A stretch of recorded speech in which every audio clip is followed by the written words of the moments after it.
Ini sekarang kita tanya lagi, tadi Bapak tadi sempat ngomong pernah jualan ayam itu di pasar 16. Itu kayak mana sih ceritanya, pengalaman Bapak? Kayak mana Pak waktu itu?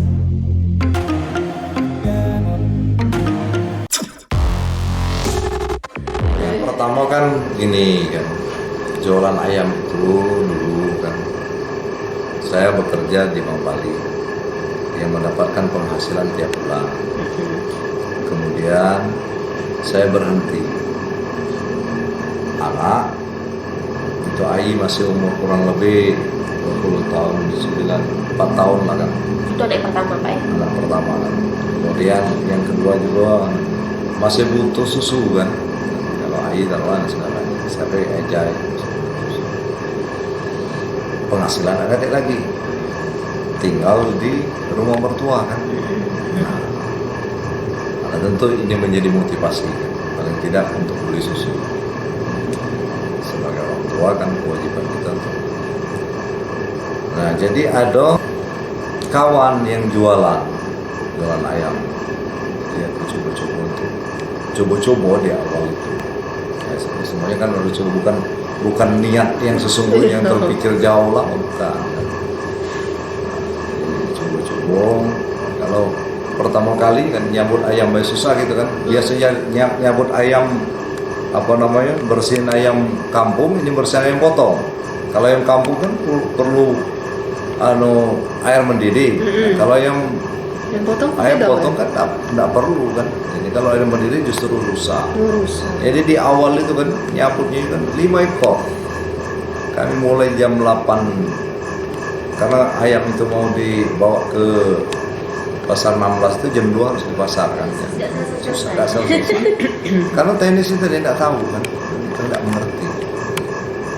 Nah tetapi karena ini nah kalau tidak jualan ini tidak dapat susu kan, kira-kira kan, malu gini kan.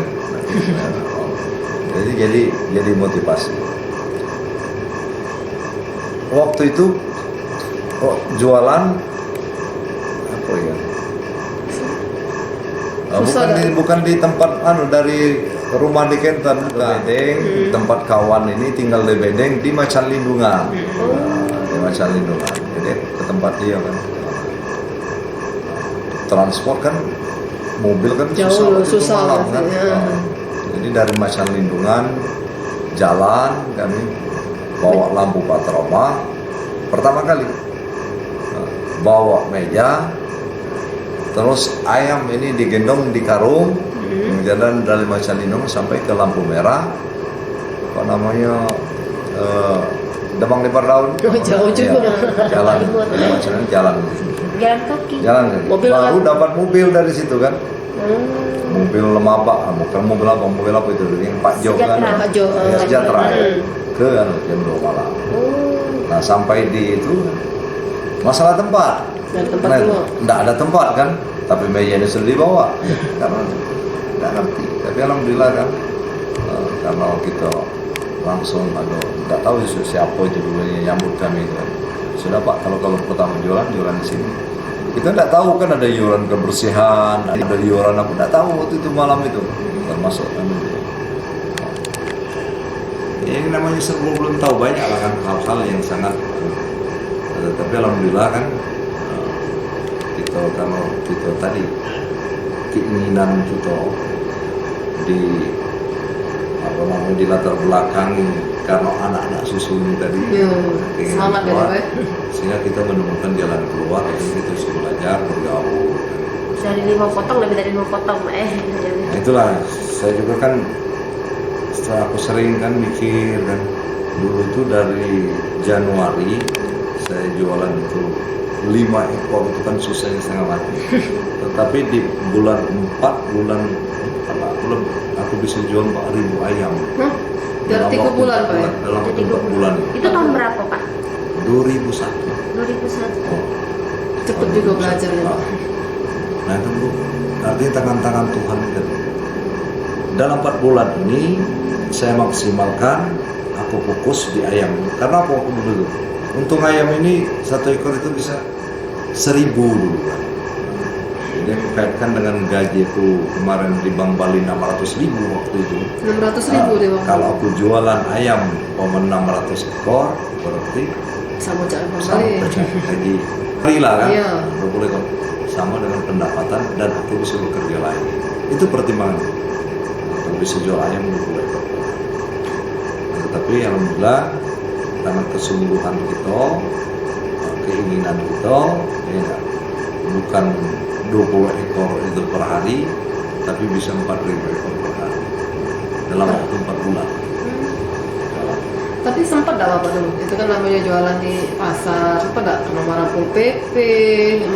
Isunya kalau kena marah belum. Oh. Aku alhamdulillah mentaati aturan itu. Tapi Jadi tempat sebelum jam lari-lari. 7 harus bersih, ya tempat itu. Kita juga setengah 7 sudah bersih. Nah kalau ayam ini pernah pengalaman sekali. Ayam ini belum habis. Ya kan? Ayam belum habis. Waktu sudah hampir jam 7. Akhirnya aku bawa ke Macan Lindungan lagi kan, ada di pasar Brimob itu. Nggak habis juga, itu kan pasar sampai siang jam 10. Aku bawa lagi ke pasar Macan Lindungannya sekarang ini kan ada 2 pasar ke dalamnya. Nah, sehingga yang penting bagiku waktu itu bagaimana aku jualan ayam ini, aku bawa ke rumah ini, walaupun rugi aku tidak cerita rugi, untuk dapat motivasi. Aku cerita untung terus, baik dengan mertua. Nah, kan kalau cerita rugi, karena waktu kerja di Bank Bali itu atas keinginan aku dewe, ya, wong tua aku marah, Berhenti dulu ya. bini juga marah, kan? Berhenti di Bank Bali itu marah. Mau nyari gawe galau, kau berhenti gitu. Sementara pekerjaan yang lain belum ada. Cuman satu aku sharing dulu dengan mertua laki-laki, lagi makan ngomong, Pak, ini berhenti gitu gawe. Ngapo katanya? Bukan ngapo, mungkin sudah lihat, lihat dia ngelihat aku itu sudah mulai lesu malas itu. Jadi dia ngomongin sudah kan, kalau nak banting setir mumpung masih muda jawabin. Nah itu yang membuat itu motivasi aku. Jadi tak kuhiraukan dengan orang tua, tak kuhiraukan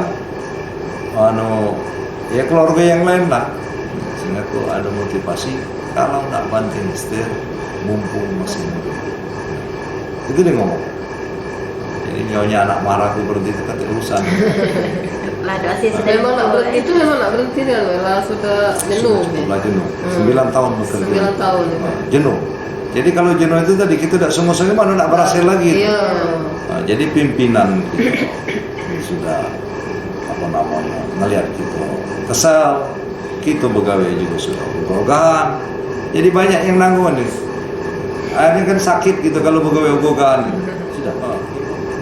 Makanya aku selalu berpesan kan, kalau kita ingin menentukan apa sih yang kita cintai, apa ini? Kalau cintain, nak mak mana pun mau ngomong kita akan tetap bertahan. Mak mana jadi sukses. Tapi kadang-kadang pertimbangan kita kalau aku berhenti ini, mak mana ini nak makan segala macam ini susah kan. Nah, itu, Pak. Padahal Padahal kita melakukan ini lah sudah tidak mood lagi kan, tidak senang lagi. Nah kalau kita tidak ngambil sikap itu, yang mumpung masih muda, banting setirlah dengan susah.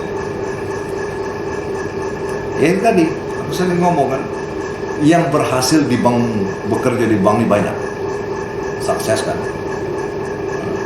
Tapi itu kan beda dengan diri kita.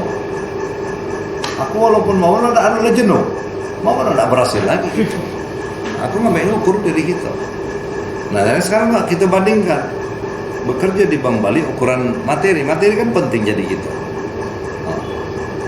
Di Bank Bali 600.000 per bulan, jualan ayam dalam waktu 4 bulan, kita sungguh-sungguh 4 bulan ini bisa 4.000, bisa 2 juta sehari. jauh. Jadi persentasenya 2 juta sehari kata aku sebulan. Ya kan? Di bank 600.000, ribu jadi juta. Makanya jatuh cinta sama ayam tadi ya. Nah itu. Artinya apapun, ya kan? Apapun Sungguh-sungguh Pak. harus sungguh-sungguh. Profesi apapun karena itu akan dibutuhkan. Nah, termasuk ke partai juga kembali lagi, ya. Nah, karena sungguh-sungguh itu sehingga bisa. Bisa di sini ya Pak. Kalau tidak sungguh-sungguh, kalau dipasang bendera apa, pasang siko siapa kan nak nyuruh gitu kan.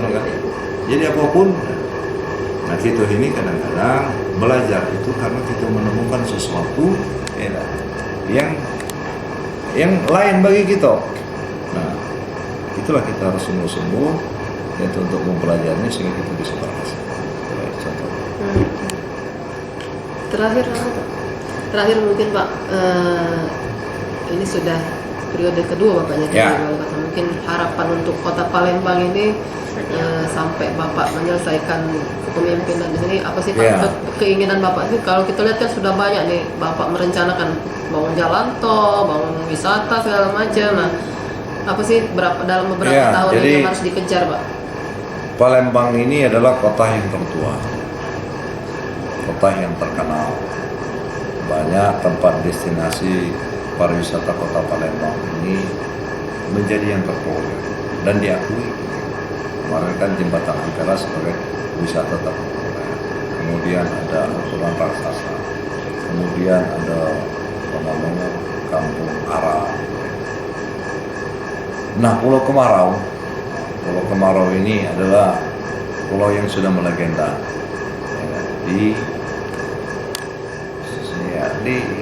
Katakanlah kalau Palembang pasti masyarakat kan ada keinginan melihat Pulau Kemarau. Tetapi setelah masyarakat datang ke situ, mereka banyak menemukan kekecewaan, diantaranya dengan fasilitas dan sebagainya, tidak sesuai dengan nama.